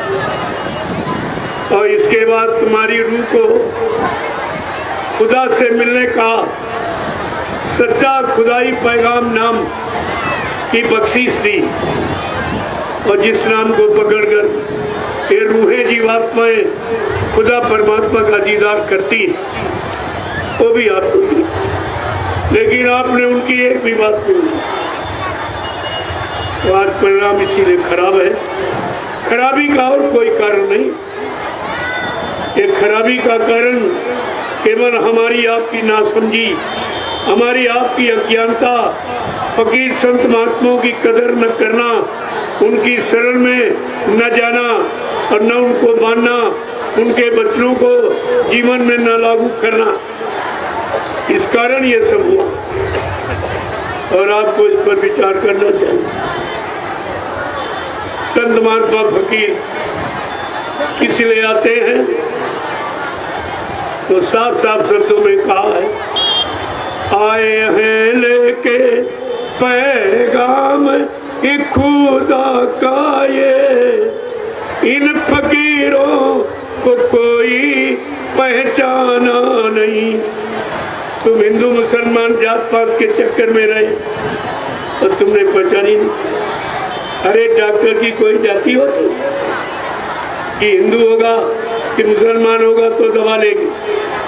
अरे तुमको दवा से मतलब, तुमको अपने इल्म से मतलब, ज्ञान से मतलब, युक्ति से मतलब, अपने लाभ से मतलब। आए हैं लेके पैगाम खुदा का वो, इन फकीरों को कोई पहचाना नहीं। दे रहे हैं नसीहत ये हकीकत किए और जिनको मुर्शिद बिना कोई माना नहीं। मुर्शिद माने गुरु, गुरु के बिना ये जानकारी होती ही। जब सच्चा मुर्शिद, कामिल मुर्शिद कहते हैं जो बात यानी जो काम गुदा नहीं होती, जो काम दवा नहीं करती है वो काम दुआ कर देती है। जब मुर्शिद कामिल मिलते हैं तो बात खुदा से होती है। उनका ये काम है वो मिल जाए तो तुम्हारा सब काम बना दे। आगे क्या कह रहे, जिसमें जिस्मानी मस्जिद खुदा की है ये, जिसमें जिस्मानी मस्जिद खुदा की है ये, रूह से कर इबादत सुबह शाम। तुम क्या कह रहे हैं, रूह से इबादत करो क्योंकि रूह खुदा की है। रूह की इबादत खुदा कबूल करता क्योंकि आपने जवान को गंदा कर दिया, ये मुर्दा मांस पशु पक्षियों का खाया और दारू और नशे तुमने किए, निंदा आलोचना तुमने की, गाली गलौज अब शब्द तुमने इसी जबान से उच्चारण किया, लिहाजा जुबान तुम्हारी जुबान गंदी हो गई। ये जुबान की इबादत कबूल नहीं होगी, इस जुबान की प्रार्थना आपकी कबूल नहीं होगी, आपने से गंदा। क्या कह रहे, जिसमें जिस्मानी मस्जिद खुदा की है ये, रूह से कर इबादत सुबह शाम तू। रहम करना ये रहमान का फर्ज है, रहम करना ये रहमान का फर्ज है, और बिना इसके खुदा दर्श पाना नहीं। रहम करना ये रहमान का हुक्म है और बिना इसके खुदा दर्श पाना नहीं। बिना रहम के रहमान खुदा नहीं मिलेगा, नहीं मिलता, नहीं मिलेगा। और इसीलिए आपको मिल नहीं रहा क्योंकि आपने रहम खत्म कर दिया। खुदा के बनाए कितने जीवों को मार काट डाला। तुम्हारा क्या गुनाह किया था, क्या तुम्हारा नुकसान किया? ये तो बात आपको समझनी चाहिए, लेकिन बगैर फकीरों के कौन समझाएगा और कौन समझेगा? क्या कह रहे? जिस्म जिस्मानी मस्जिद खुदा की है ये, रूह से कर इबादत सुबह शाम तू रहम करना। के रहमान का हुक्म है और बिना इसके खुदा दर्श पाना नहीं। आए हैं लेके पैगाम खुदा का ये, इन फकीरों को कोई पहचाना नहीं। दे रहे हैं नसीहत ये हकीकत किए और जिसको मुर्शिद बिना कोई माना नहीं। कितने क्या कह रहे? आगे इशारा कह रहे, वक्त से जाग कर वक्त को जान लो, वक्त से जाग कर वक्त को जान लो, वक्त से वक्त को अपने पहचान लो। ये गया वक्त फिर हाथ आएगा नहीं, ये गया वक्त फिर हाथ आएगा नहीं। गुरु ने सब कुछ इशारे में बतला दिया। आए हैं लेके पैगाम खुदा का ये, इन फकीरों को कोई पहचाना नहीं। दे रहे हैं नसीहत ये हकीकत किए और जिसको मुर्शिद बिना कोई माना नहीं। जय गुरुदेव। आत्मा का दीदार कर सकती और किसी शरीर में नहीं। इसलिए मनुष्य शरीर में जब रूह जीवात्माओं को मौका मिला और वो मौका तुम्हारा बेकार जा रहा है, रूह दोजख नरकों में जाने की तैयारी में है, तो ये देखकर फकीरों को महात्माओं को रोना रहा कि मेरी रूह, मेरी यानी जीवात्मा को अवसर मिला, मौका मिला, लेकिन वो चूक रही। क्या कह रहे कि खुदा तेरे बंदों का क्या होगा, खुदा तेरे बंदों का क्या होगा, खुदा तेरे बंदों का क्या होगा। जो सुबह न करते न शाम को करते इबादत, इन शैतानों का क्या होगा, खुदा तेरे बंदों का क्या होगा। जो रहम से है खाली, जो रहम से है खाली, इन गुनहगारों का क्या होगा, खुदा तेरे बंदों का क्या होगा।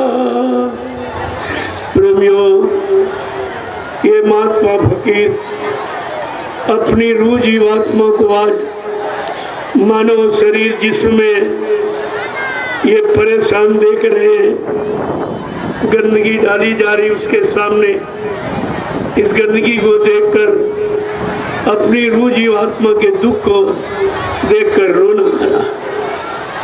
और इंसान बेचारा क्या नाश्ता महात्माओं के रोने पर कहते इंसान खुद नहीं रोता है। कोई तो बात तड़फा रही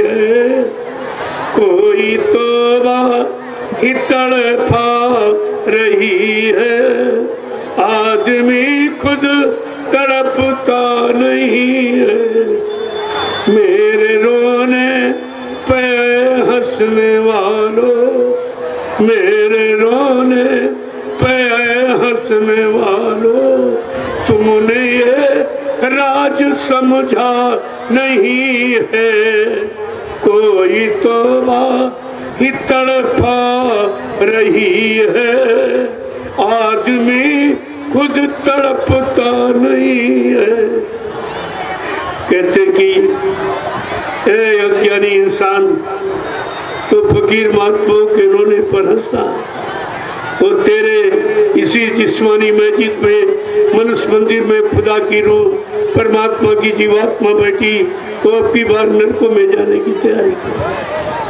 इसलिए उनको रोना पड़ा कि फिर इसको दोबारा कभी ये अनमोल जिस्मानी मस्जिद मनुष्य मंदिर नहीं मिलेगा। तो फिर कितने युग और कल्प निकल जाएंगे, ये अवसर, ये मतलब चूक जाएगा, छूट जाएगा। इसलिए फकीरों को रोना। प्रेमियों, हमेशा फकीरों ने, महात्माओं ने इंसानों को बचाने का काम किया, गंदे खान पान से, गंदी संसोबत, गंदे कर्मों से, जिससे पारिवारिक और शारीरिक और सामाजिक किसी तरह का दुख तकलीफ ना हुई, कोई दुख तकलीफ इसको ना हो, इसलिए हमेशा समझाने। लेकिन जब आप उनकी बात नहीं सुनते हो, नहीं मानते हो, अपनी मनमानी करने लगते हो अहंकार अज्ञानता में, तो फिर सजा पाने के अधिकारी बन जाते हो। वो थोड़ी चाहते किसी को सजा मिले, वो तो सबको माफ कराने आए। लेकिन जब उनकी बात मानोगे और उनकी तरफ आओगे, उनकी सुनोगे और सही सच्ची बात को अपनाओगे, तभी तो आपका बचाव हो पाएगा। जय गुरुदेव, जय गुरुदेव, जय गुरुदेव, जय गुरुदेव। नाम किसका? प्रभु का। जय गुरुदेव। नाम किसका? प्रभु का। प्रभु का प्यारा नाम। जय गुरुदेव। अब आप लोग खड़े हो जाओ, खड़े हो जाओ प्रेमियों। देखो जो भी पैगाम कलाम आपको मिला, ये खुदा का खुदाई पैगाम खुदा की तरफ से फकीरों के जरिए आता आया है। इसे आप सुनकर अख्तियार करें, लागू करें, स्वीकार, तो आपको उसका लाभ मिले। इसको आप ये समझिए कि हम सब रूहों जीवात्माओं के हित का पैगाम। जय गुरुदेव, जय गुरुदेव, जय गुरुदेव। नाम किसका? जय गुरुदेव। नाम किसका? जय गुरुदेव। नाम किसका? प्रभु का प्यारा नाम। जोर से बोलो, मिल बोलो, बोलना होगा, अभी से बोलो। दर्द हरेंगे, सब कष्ट मिटेंगे, शांति भी देंगे। सबके दाता, सबके मालिक, प्रेम से बोले, ये नाम नहीं इंसान का, ये काम नहीं इंसान का। प्रेमियों, आगे की सत्संग की जानकारी मऊ, बलिया और आजमगढ़ तीनों जिलों के बॉर्डर पर 5 दिवसीय एक कार्यक्रम होने, कहाँ पर कुछ आदेश दिए जाएंगे, संत मत के आदेश संत मत के प्रेमियों के लिए वहाँ खुले मन से आदेश दिया कि आपको कैसे रहना है, चुप रहिए सब लोग। कैसे संत मत की साधना का लाभ प्राप्त करना है, अपने मन को कैसे कंट्रोल नियंत्रण में रखना है, ब्रह्मचर्य का पालन कैसे किया जाएगा, इसके लिए कुछ आवश्यक संदेश आपको दिया। वहाँ से संदेश सारे हिंदुस्तान को प्रसारित आपको मिल जाएगा कि हमारा वास्तविक सच्चा कर्म धर्म क्या, हमारी भारतीय संस्कृति क्या, हमारा भारत देश क्या है, इसकी क्या महिमा गौरव गरिमा शास्त्रों में पुराणों में है। ये मैं वहीं पर 5 दिवसीय संदेश में आपको सुनाऊंगा। वो 3 जिले के बॉर्डर पर ये संदेश होगा। वहाँ से सारे हिंदुस्तान के संत मत के प्रेमियों को, गुरु प्रेमियों को, सद्गुरु प्रेमियों को और भक्तों को, यानी सच्ची भक्ति कैसे की जाए, उस भक्ति का लाभ हमको पूरा कैसे मिले, हमारा शरीर कैसे निरोग रहे, हम ब्रह्मचर्य का पालन कैसे करें, ये सब तौर तरीके आपको वहीं पर बताए। वो संदेश वहीं पर प्रसारित किया है। जय गुरुदेव। वो अपने चैनल से ये सूचना दे तो चलो चलो आवश्यक संत मत का संदेश सुनने की, संत मत के प्रेमियों को संत मत का एक आवश्यक संदेश, जिससे संत मत की तरक्की होगी, संत मत में शामिल होने वाले प्रेमियों को लाभ मिलेगा, ईश्वरी लाभ मिलेगा, आध्यात्मिक लाभ मिलेगा, गुरु भक्ति का लाभ मिलेगा, वो सारी जानकारी मिलेगी। जय गुरुदेव। अब आप लोग एक एक लाइन में खड़े हो जाओ शांति के साथ। इतनी बड़ी चीज आपको मिलेगी तो कोई अच्छी चीज ली जाती बिल्कुल शांति की, कोई जल्दबाजी आप नहीं की।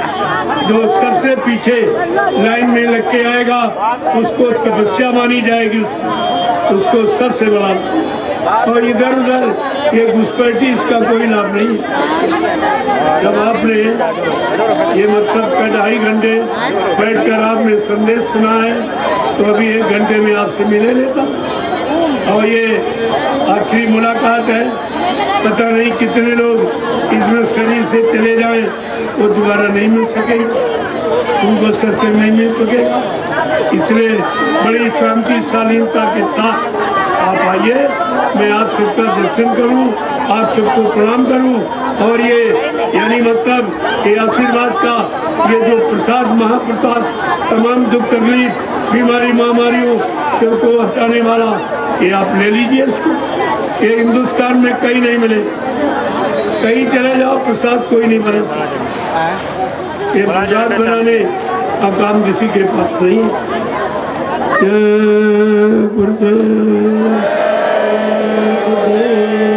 तो वो झंडा गड़ा उसकी परिक्रमा मत भूलिए। यहाँ बार बार आप शिकायत करते हो, जब मैंने बता दिया तमाम तरह की बीमारी और भूत प्रेतों से आपको निजात मिले।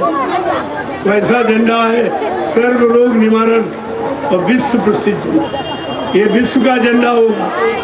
ये सारे झंडे काले नीले पीले हरे लाल झंडे ये सब यानी फेंक दे लोग खुद ही, ये सब फेंक देंगे और एक दिन तुम्हारे जय गुरुदेव प्रभु नाम के झंडे के नीचे अगर ना आ जाए तो इस बाबा को बाबा मत कहना। ये है सच्चाई, ये गुरु की सच्चाई, ये बाबा जय गुरुदेव जी महाराज का, मेरा नहीं है। ये बात समझ लीजिए, समझ लीजिए आप। जब इशारा समझोगे तो सब कुछ काम बन जाएगा। जय गुरुदेव। अब आप लोग चलिए। देखो ये जन्माष्टमी का पावन पर्व जो 5 दिवसीय आध्यात्मिक सत्संग समारोह रखा। आज ये सदगुरु दयाल की महान कृपा दया से निर्विघ्न समापन, कोई विघ्न बाधा नहीं। आपने चमत्कार देखा कि दिन में यानी खुल जाता रात में पानी।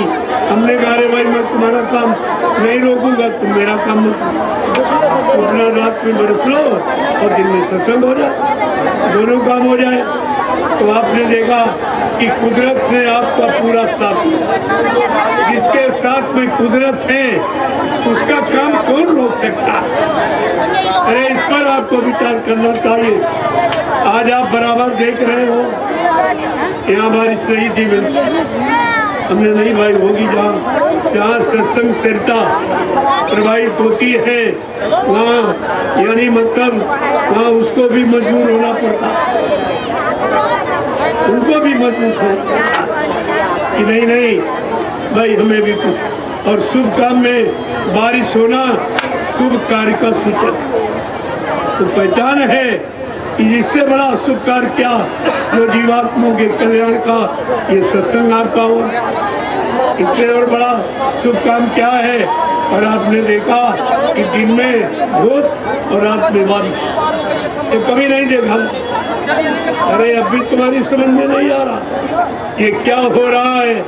आगे जो जब ये हो रहा सामने और जो कहा जा रहा क्या ये नहीं, ये भी सब तुम्हारे सामने।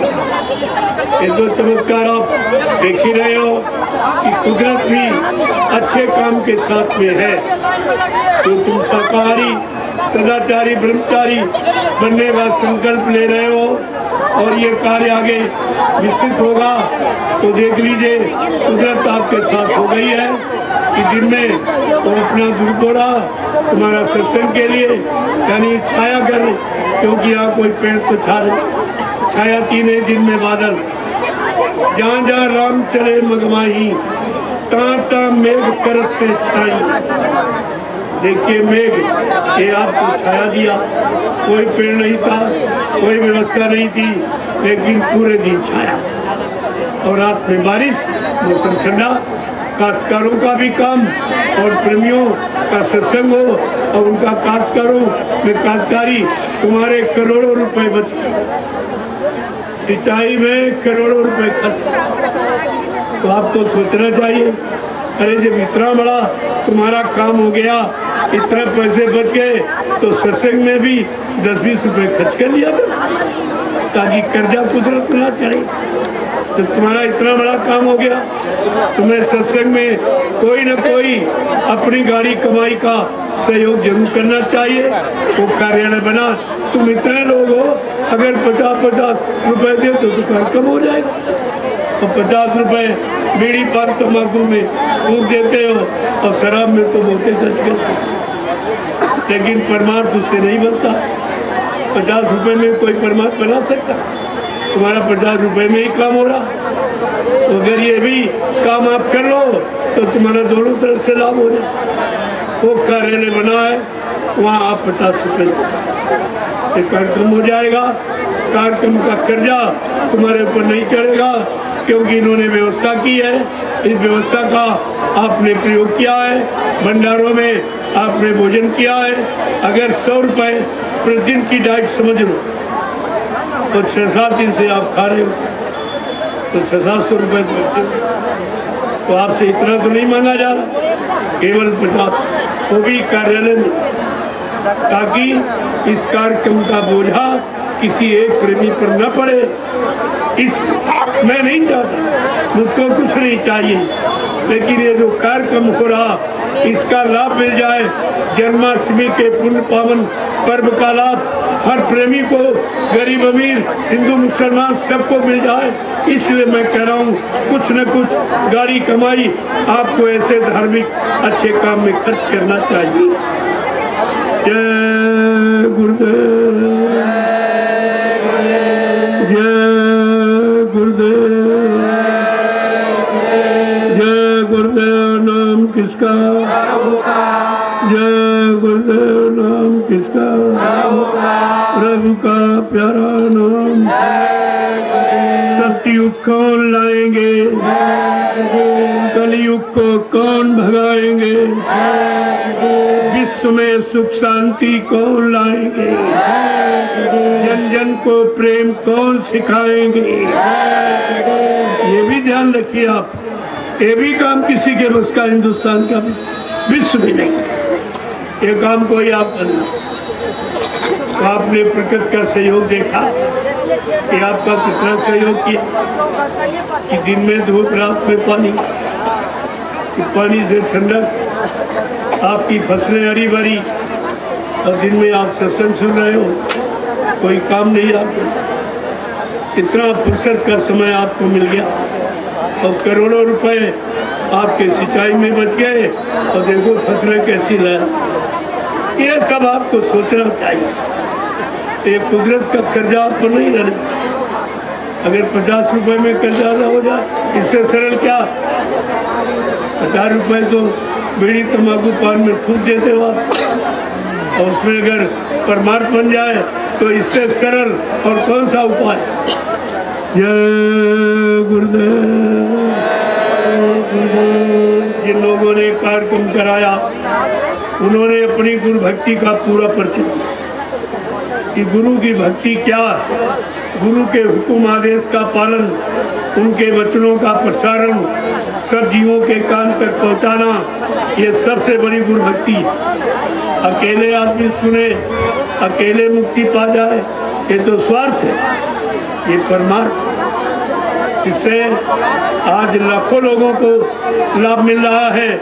कितने लोग सुन रहे हैं, कितने शाकाहारी हो जाएंगे, कितने का जीवन सुधर जाएगा, बन जाएगा, और कितनों की बीमारियां चली जाएंगी। अगर आप शाकाहारी हो गए तो ये सब लाभ तुम्हारे हाथ में आ जाएगा। जय गुरुदेव। अब आप लोग प्रसाद ले लो, बाकी लोग झंडे की परिक्रमा करें।